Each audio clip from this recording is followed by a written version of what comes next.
If you've caught even a little bit of the national news this year, let me be the first to say I'm sorry for what you've been through.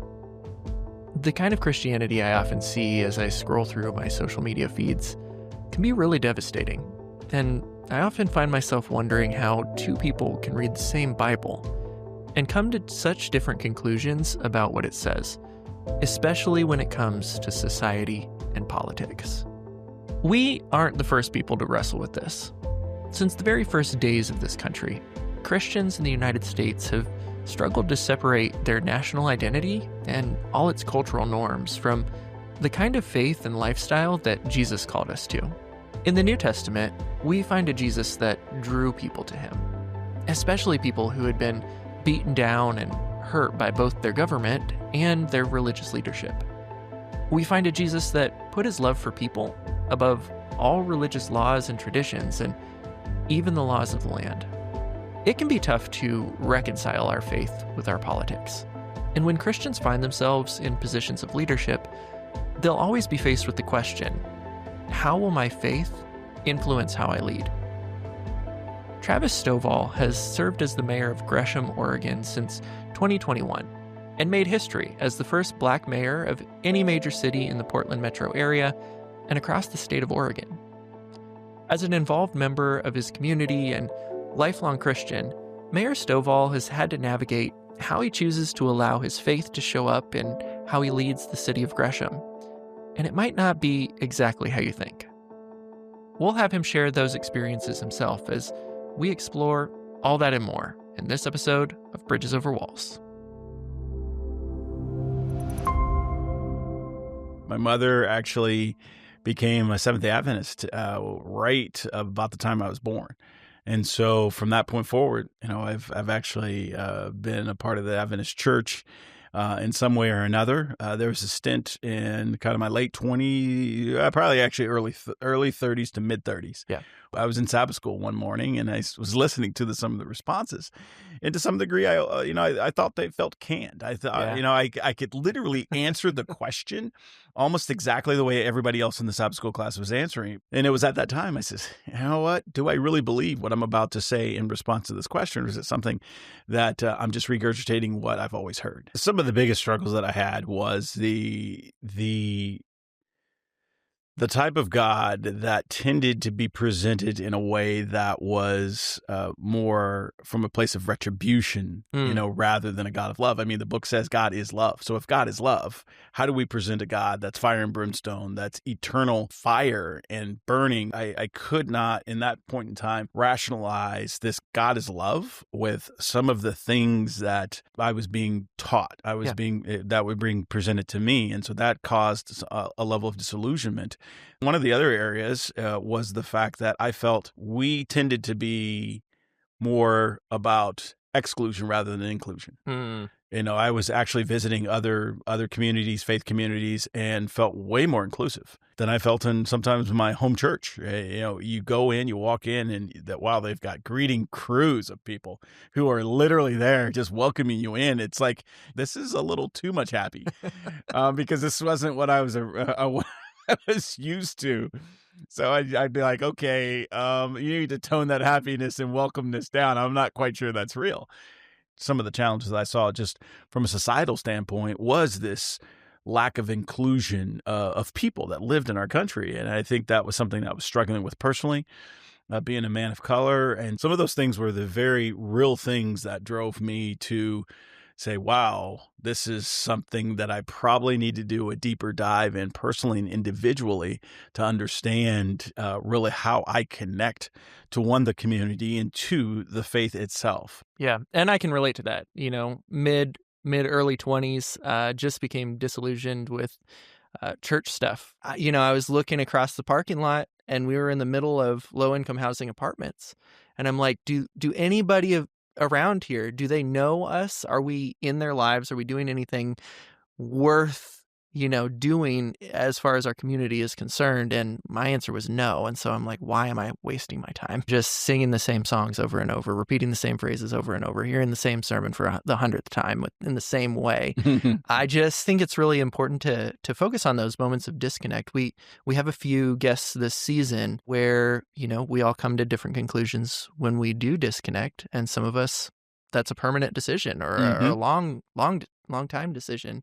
I would say that a lot of the problems that you're mentioning are still problems. So I'm curious, going from that perspective of, okay, I have these very, justifiable issues with church spaces, but the conclusion was disengage at the time. What changed in kind of your mentality? What are some things you learned or thought about that you kind of took and chose to re-engage? First was the belief system. I mean, the belief structure what I believe. I mean, and I always tell people, I says it's probably challenging for some of us to really go back to a tabula rasa, a blank slate within our religious belief, if it's been what we've known our entire life. And so can you even look at it from a place of being objective about its interpretation, about its application, all of those things? I mean, are you truly going to be objective about that perspective? I don't think we can be 100% objective because it's so ingrained within us. So the faith is structure and the belief system is, after I got done doing my own personal journey through the Bible, I said, no, they're the majority of what we believe as Seventh-day Adventist is something that I truly inculcate into myself. And as I read the good book, I don't see incongruencies with what we believe and what the Bible says. And so that faith component is probably one of the most important things. The other thing is I tend to separate the concept of faith and Christianity and our foundational beliefs from the church as its entity. I mean, because you always have the institutional component of whatever you're trying to do. The institution is the operationalization of the faith component. And, as we all are humans, we know that we're flawed. And so any structure we build is going to be flawed. And so as we operationalize our faith, our Christianity, and our beliefs, it's not going to be done perfectly. And there's going to be push and pull. There's going to be frustration. There's going to be conflict as we get there. But really what drove my, my deeper passion to be engaged and back in the church is the fact that, similar to what drove me to be mayor, do I disconnect and just complain about the system structure, the implementation, operationalization of the institution through our faith, or do I get engaged and try to have clear, cogent discussions and discourse about where we could go, about how do we ensure that we are respecting the fundamentals of our belief, the foundations of the Bible, while at the same time understanding that we're in the world but not of the world. And so all of those things led me back to say, no, I'm not going to abandon what I feel is the institutional structural way that we can move forward. The evidence of God and his love and his all of those things. This is the vehicle that I see as the best vehicle. And again, is everything going to go exactly the way I want it to? Absolutely not. I mean, even as the mayor, rarely does everything go exactly what you want. It's always some type of compromise based on the friction that happens even between two individuals. And so once you expand that to millions of individuals, trying to move towards some type of agreed upon outcome or destination, it's challenging. It's kind of a big task to take what you have to offer the world, your story, your experiences, your belief system, your worldview, and enter into this space where you have to do things to benefit everyone, where they're coming from all different stories, all different backgrounds, all different beliefs about what's right and wrong, what should happen, what shouldn't happen. How do you kind of wrestle with the dynamic between holding very real faith and beliefs personally, but also planning things that benefit all people within kind of your community? And that's something you struggle with day one when you decide to run for any type of public office and contribute at that level.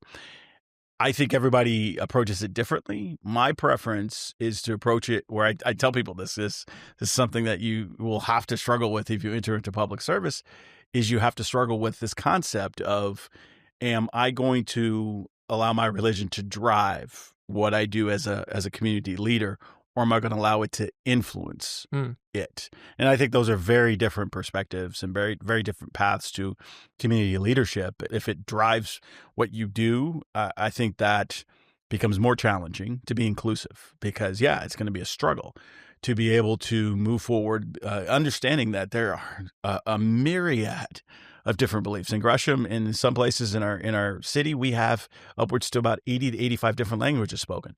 And so because of that, they naturally come to the conversation and discourse with very different perspectives. I mean, they come from different countries, different environments.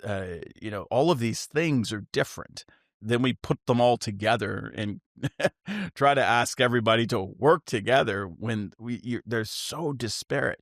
And you think about, just even couples. You have two people that come from very different backgrounds. Sometimes they get together and there's friction and conflict and they love each other. And now you've got people who are all together and there's not much love there, but they're trying to coexist. And so as an elected official, as a person in the public space, you've got to help navigate all of that. And so do you overlay your own personal religious beliefs in a way that says, no, we're not going to have this happen in our community because this is what I believe. And that's not me. I can tell you that right now, that's not me. Where I sit is it's certainly going to influence. It's who I am. It's, and lots of the fabric of who I am is based on my upbringing, based on my religion, based on my theology. All of that influences who I am. And so it's going to influence how I take action, how I drive towards cohesion among folks that live there, how I drive towards community, all of that, and my morals, all of that is going to be led by that. It's always going to influence it, but I don't lead from my religion and faith as the city's mayor. I think one of the patterns that I've seen when religion comes up is just this perception that, oh, you're Christian, so you must want to control my life. You must want to impose your beliefs on me. You must want to fill in the blank. But a lot of times we have kind of this stereotype, this characterization, maybe well-earned, that we're kind of out to force people into our beliefs. Mm-hmm. And so there's this really healthy fear of Christians in government. That separation of church and state is not always so clear. And I think that we're often seen as kind of this group of people who want to mandate our own way of thinking for everybody around. Is that something that you encounter in your work as well? Yes. I mean, and once people find out, your kind of religious beliefs, they do exactly what you just said. They kind of present as if you're going to try and proselytize, and convert them, and so that's somewhat of initial belief that folks have when they're not of a similar type faith. I mean, the majority of people who are a similar type faith, they're like, oh, hey, great. And it's high-fiving and, we have the opportunity to vibe on, similar beliefs and those types of things. And so that's something that you absolutely run into because folks think that that's where you're going to come from. Now, I will say that a lot of times, in communities, Christianity is something that's prevalent. We talk about somewhat the demise of Christianity, but I would say a lot of folks that I run into, are of some Christian faith. I don't think I run into a situation where the majority of folks are having the belief that you just referenced, but you certainly run into it. Do you think that there's a way of living out your faith that builds trust with people who don't share it? Do you think that you can take those values and still kind of earn the respect and the relational capital with people where they can say, you know what, I don't see it like you, but I believe in you and I believe in what you're about? Absolutely. And I hope that the way I live my life, it's representative of a way that other people want to emulate. And they say, wow, what is it that really is the foundation of who you are that causes, the perspective of how you treat people so positively, how you look at things so optimistically? How do these things come together in a package that, really presents the way you present? I would rather live by example and then have people ask the question of what is the foundation of why you are who you are?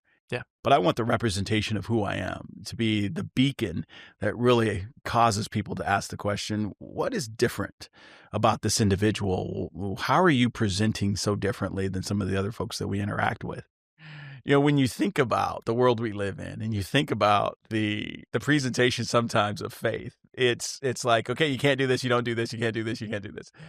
And I tell people, I'm like, how is that at all something that we want to pursue? I always challenge people who have a different perspective. I say, okay, wait a second. How does God present heaven? I mean, he doesn't present heaven as, yeah, it's great, like 9 months out of the year. And so when you think about Christianity, sometimes we lay it on in the most unattractive ways. The Bible calls us to be community leaders. The Bible calls us to actually go out and ensuring we're taking care of the widows and the poor and all of these things. And so, I mean, the Bible is giving us this incredible story about living a life that's worthy of living, even when we're here. So, we're in this really specific time and intense political season again. What's something that you wish more Christians understood about our calling to our role in the community? What's a way that we can be that kind of hopeful, positive type of person rather than just like shouting our wants across the world? Well, I think it starts with our ultimate goal. Our ultimate goal is to be like Christ. And if we utilize that as our foundational motivation, we start to look at things differently. We start to look at things in ways that are more about building community rather than tearing it down. It's about communicating, the overall perspective of life and love and all of those things rather than the divisiveness in our conversation. So often we can fall silent on these things that are the things that our country and our world is challenged by. And so when we think about what our church could and should be doing, the Bible teaches us all this stuff. The Bible teaches us what we need to be doing. The Bible teaches us to be selfless. And those types of conversations are the conversations that I think drives us towards the recipe for helping us to decrease the divisiveness that our country is seeing.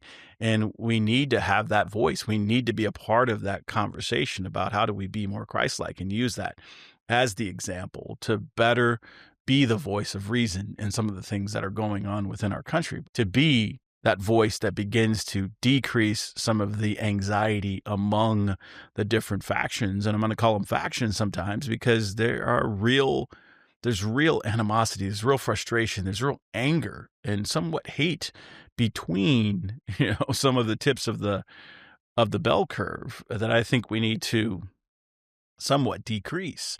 Now, I say all that with the backdrop that sometimes in our own church, I mean, we're struggling with some of that. And so we first have to take care of our own house before we can go out and begin to preach in someone else's area, so to speak. Yeah, I think it's such an important point you're making because I think this is one of the main divisions intergenerationally as well within the broader Christian church. Mm-hmm. Whether right or wrong, the perception that the church is unable to speak into our big issues, especially current events, especially political, social justice oriented things and subjects where, it's almost like we use the past as a crutch, where it's like, let's not talk about anything that's actually going on here. Let's jump back to how we describe this thing because it's comfortable. And so when you have things like this and when you're able to see somebody really engage and say, this was wrong, we were part of it and it was wrong, and we want to do something about that, it makes all the difference in the world to just see somebody even talking about it.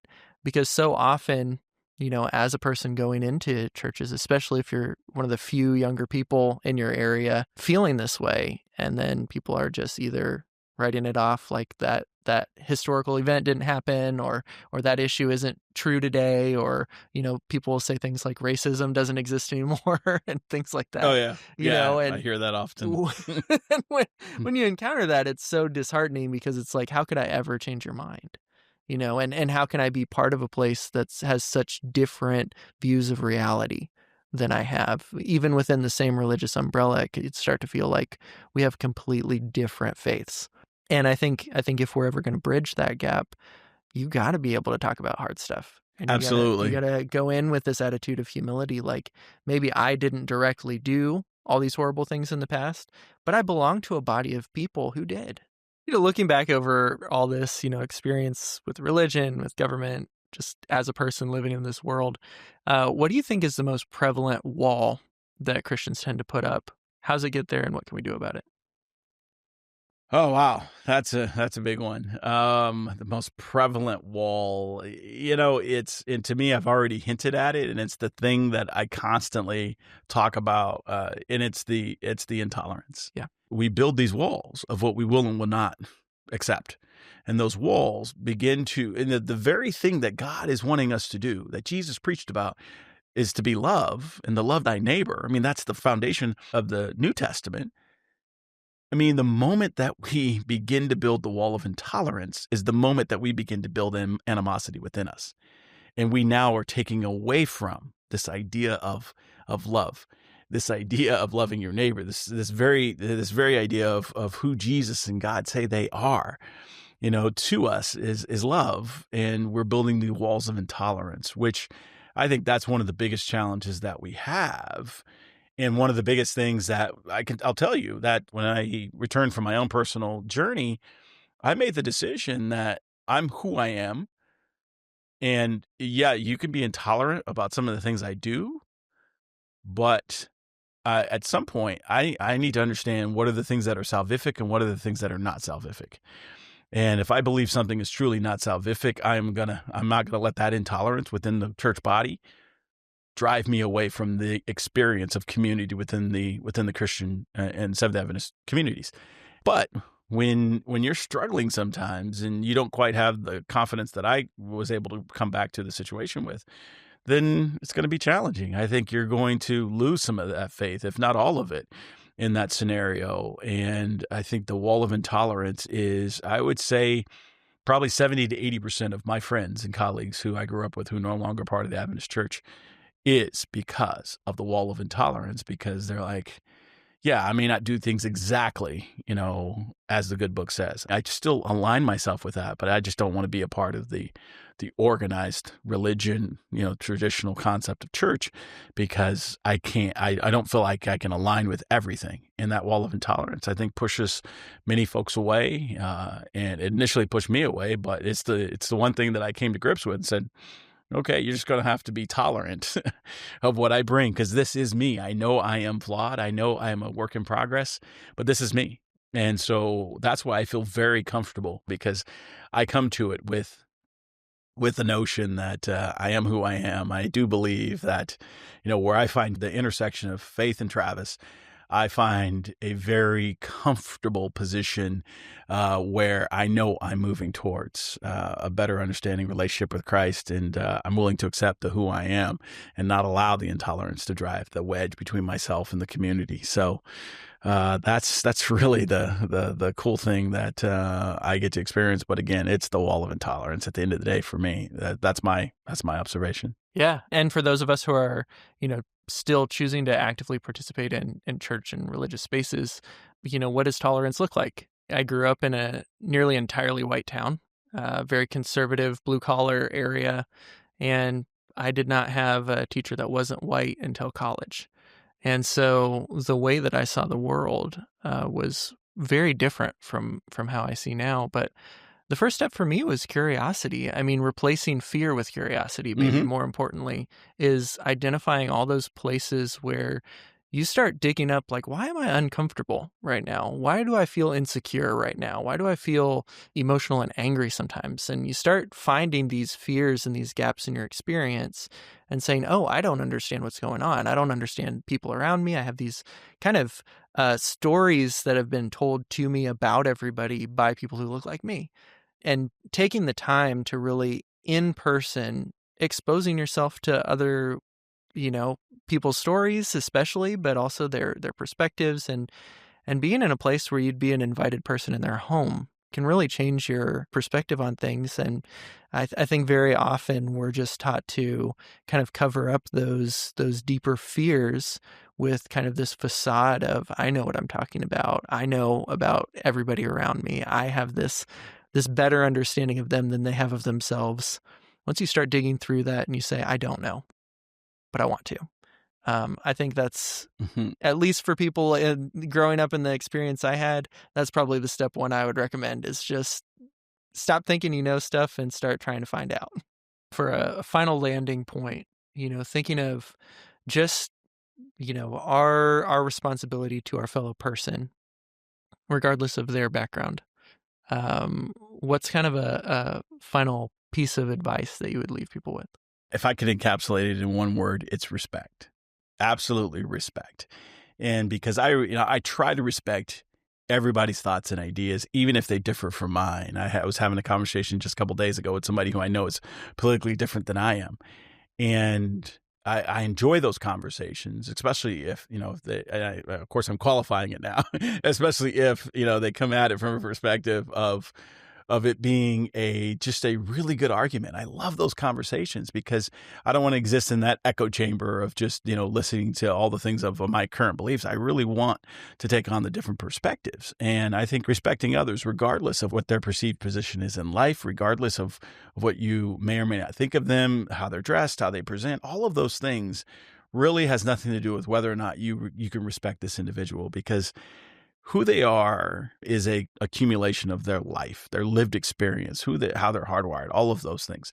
And many times you know very little about that person. And that's the thing that if I could just communicate to anybody and everybody, it's, respect each other. And I think that comes from a place of love. I mean, it's tough to respect somebody if you don't love, thy neighbor, just like Jesus has told us. And God says, I'm a God of love, and all of those things.